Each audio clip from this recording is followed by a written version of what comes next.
Steve, great to be here. I'm the Chief Commercial Officer for Amdocs Media and Vubiquity, and my job is to make sure that our customers get the best value from Amdocs Media and Vubiquity so that they can distribute their content and consume content effectively.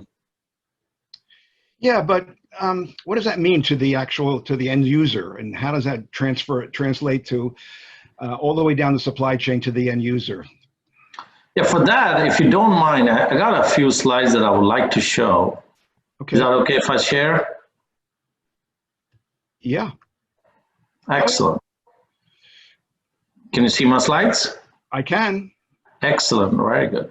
So you know what we like to say is that there's contents coming from various spots, right? Like it's almost like multiple tributaries coming to form like a big mega river that's going into a delta. So it's no longer like one content fits all. Content producers have their own content, aggregators get the content producers content, they get a licensed content, and they also aggregate OTT partners. So think of somebody like Apple TV or Hulu or any of the other platforms. They are today getting licensed content like your sports or your news channels, etc. They have Comcast, Xfinity has its own content via NBC, but they also aggregate OTT partners like Netflix, Amazon Prime, and you name it, HBO Max, etc. So the world has gotten more complex, and the idea is to make sure that there's an agile and versatile digital media supply chain that can handle wherever the content is coming from in whichever way, shape, or form, and you can make sure that it comes, it jives well, it's able to be manifested correctly, whether it is to a distributor or to a platform like Netflix, iTunes, HBO Max, or whatever. So we help customers do that. So what we do is we get the content producers, get their content effectively down to the distributors, and if you're a distributor, we ensure that you can get the content from wherever you want in the right way with the right quality at the right, at the right time. Do you monitor the success of that particular transaction? Sorry, could you repeat the question? How do you know that the end user, not the end user, but your customer actually has its content in the right place? Oh, we have very strong and effective tools that monitor each and every content. It's not only at the right place, it's also with the right quality and at the right time. Think of Game of Thrones premiering globally at 9 p.m. Eastern time, but it's 9 a.m. in Singapore and it's whatever time in Europe. You have to make sure it's available at the right time. It cannot be too early, and it definitely cannot be too late, right?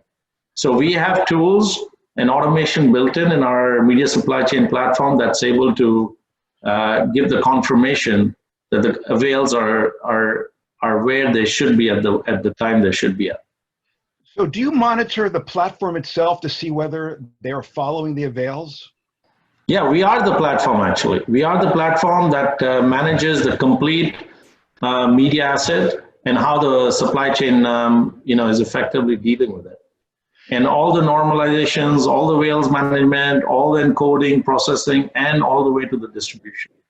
Today we have over 2,000 plus endpoints onboarded on our platform. We're talking international too, aren't we? Yeah, globally. It's a global supply chain. So what are some of the challenges that you've encountered while you're doing incredible amounts of business right now? I mean, like I think the panelists were also mentioning, this year has been full of challenges for everybody, not just us. But mostly it's around volumes. It's around, you cannot forecast demand and supply much in advance. So sometimes there are shows coming, they hit, there are deals being done, and getting high volumes through the supply chain at the right time effectively is one of the major challenges we deal with. Actually, that's one of the purpose of our platform, to deal effectively with it. And then the shortening window, right? The windows are getting collapsed. T ward is becoming P ward now. And how do you ensure that all that is handled effectively? The other challenge that we are, we're very focused on addressing, and actually we came out with a new platform called Market One. It's all around OTT aggregation. Because you see in this slide, the third pillar, which is OTT partner aggregation, is all about how do distributors manage Tubi TV, Zumo, Netflix, HBO Max, what Pluto, and get them on their platform, and are also able to make sure the subscribers can view it, you can settle with it, and how does that content fit with your own content and licensed content? So internationally, it seems to be one of the growth areas for OTT. What do you tell your current customers, your content customers, about entering into a new territory? I think entering into a new territory is always challenging, especially when you leave the English-speaking world, because localization is one of the most important things. Yeah. Then also the genres and also the kind of content, not only the type of content, but whether it is short form, long form is all extremely important.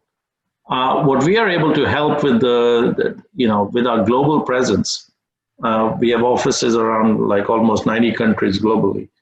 We are able to provide them boots on the ground and also provide them curation services to help them launch their content effectively. I'll give you an example. We just launched via our content as a service platform, 14 countries within 3 weeks. And it's streaming from one cloud solution across about an addressable market of 150 million subscribers. So that was done within 3-4 weeks. And you cannot do it without a very robust technical platform. Amazing. So what precisely would you say the value proposition is to a Paramount or to an independent studio? Yeah, so to a Paramount or independent studio or any content producers, if this is, by the way, our portfolio, and as part of Amdocs Media, Vubiquity being the anchor of it, but we have other platforms like Vindicia, Market One, etc. But if you want to have your content distributed globally at the right level of quality, with all the conformance, and have a very automated, highly effective, 4, 5 nines plus success, we have the platform to do so. By the way, not only to service providers, but also to platforms such as Netflix, iTunes, or whatever. If you want to get into D2C business and launch your own app, we have a platform for all experience, user interface, how the front end should look like, how the customer engagement should be. If you want to monetize your platform, so CBS Viacom or Pluto or whoever tomorrow wants to charge for their platform, $3.99, $5.99, $7.99, $10.99 a month, give it away for 2 months free and then charge it, etc. We actually have a revenue management and a subscription billing platform called Vindicia. If you're a platform that aggregates content like Hulu, and you want to bring on more OTTs onto your platform so that your consumers use you as a single point to consume content, like a Roku would want to do, or a Hulu would want to do, or an Apple TV, we have the Market One platform that allows you to aggregate the OTT content alongside the regular content. So that's our value proposition. We can help you throughout the life cycle of not only your content distribution, but also your OTT app creation and app management. Amazing. I just want to make sure that if there are any questions, please use the Q&A or the chat line, and we'll make sure that Raman has a chance to answer the questions. But like I ask most people that are on this panel, how do you see the future of Vubiquity moving forward? And how does Amdocs and Vubiquity look at the future, considering what we're going through this year and next year? Look in your crystal ball and see where we're going here. Yeah, I think we've been very blessed. I actually have been very blessed with the team I have, and also the company we have with Amdocs and Vubiquity, to have fared much better than some of our competitors in this tough times of the last 6 months with COVID. We feel there's a consolidation in the market. Customers are trusting more. They are being very careful who they trust with in terms of vendor partnership and relationship. The global distribution on content and the global nature of how consumers are consuming the content is helping us because we have a global footprint. Our pipeline seems strong, and what we see is there's a very strong shift towards technology-enabled platforms as opposed to just labor-intensive platforms. And that's playing into our strength, and that's supporting the bets we have made that you see on the slides. So as I look forward to the next year, I think it holds a lot of promise, and I see change is only accelerating. I think I expect a lot of AVOD and SVOD combination. I expect a lot of gaming, SVOD, IoT kind of mashups in how providers are going to start providing packages to their customers. So it's going to be pretty interesting. So you're really thinking about outside of the media and entertainment world, I see. Yeah, because what we see is, and this is early days, not just media entertainment, but e-health is now, look at your iPhone, right? It has OTTs, but it also has your health information, your Peloton app, okay? The Peloton app could start streaming health videos. It already does, right?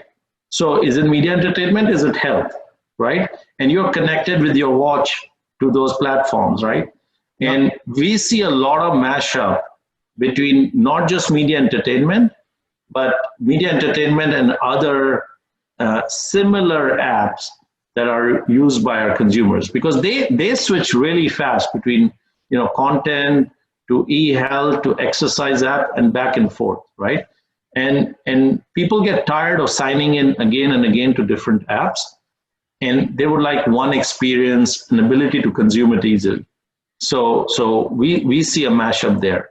We also see we did a project where we are able to get transactional commerce, so that if you order a movie, you can also build your pizza on the screen so that you can have a movie night with pizza. And if you buy a TVOD movie, you can get a 20% discount on a pizza. And our user experience can do that and tie back to Domino's or Pizza Hut or whatever pizza you would like to get. That's amazing. I never thought of that. I never thought of the example you gave about a user's use of their iPhone, how there are different kinds of media on there besides entertainment. And I see what you're saying. It's an amazing outlook here. So I think we're getting close to the end here, if not the end. You have a sentence or two to wrap up? No, yeah, I think first of all, thanks for organizing the summit. I know it's the first for many, right? Because it's all virtual, but congratulations on pulling it off. I think the second thing is, if you're a content producer listening to this short talk, if you have any needs of understanding what's happening globally or even domestically, and how can Amdocs Media or Vubiquity help you, do reach out to me. We'd love to have a chat with you. Regardless, we'd love to hear from the industry, and we'd like to get your input into our roadmap. And if there's any way we can help you, we'd love to. And I'll facilitate any of those discussions should they come to me, Raman. Sure. Okay, one last thing I have to say to you is go Eagles. Oh yeah, always. Always.